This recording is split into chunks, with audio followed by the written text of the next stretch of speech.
I was only 19. It was my very first business trip as a flight attendant. I was young, full of ambition, and proud to finally start my journey in aviation. Our crew consisted of 6 people, 2 pilots, 2 male flight attendants, myself, and 1 more girl about my age. We landed in a quiet regional city after a long flight.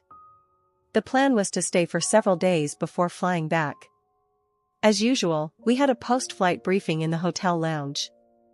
It was a routine gathering, a chance to talk about the flight, relax, maybe share a drink. But there was an unspoken rule: you don't refuse the invitation.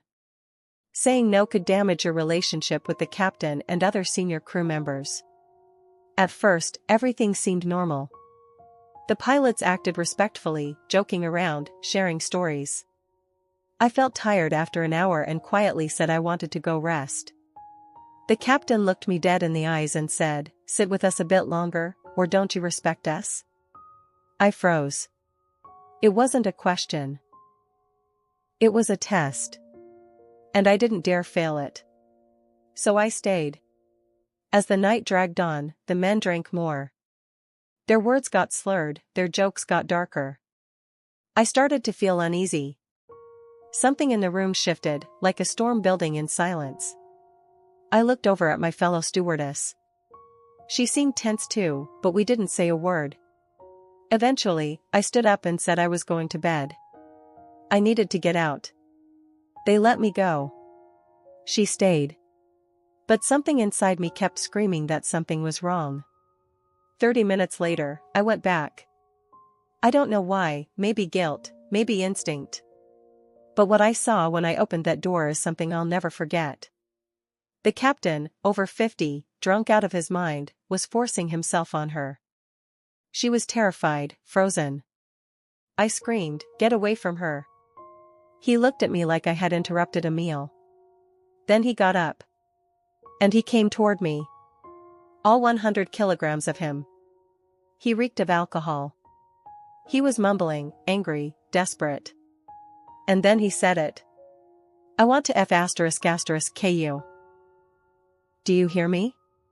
Those words cut through me like a knife. I was paralyzed. I couldn't breathe. But suddenly, the senior flight attendant rushed in. He pulled us away, locked the captain in his room, and dragged us to safety. We ran into my hotel room and locked the door behind us. My hands were shaking so badly, I couldn't even call for help. A few minutes passed. Then came the banging. He had broken out. He was pounding on our door, screaming that he wanted us. Demanding to be let in. And the hotel staff? They did nothing. No one came. No one helped. Eventually, the noise stopped. We waited in silence, afraid to even breathe. Later, the senior attendant came back and asked if we were okay. He offered to walk my colleague to her room. She agreed. But then he came back. And this time, he wasn't here to help. He said I should thank him for saving us. Then he reached for me.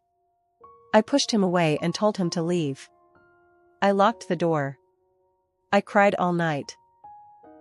We stayed hidden in our rooms for the rest of the trip.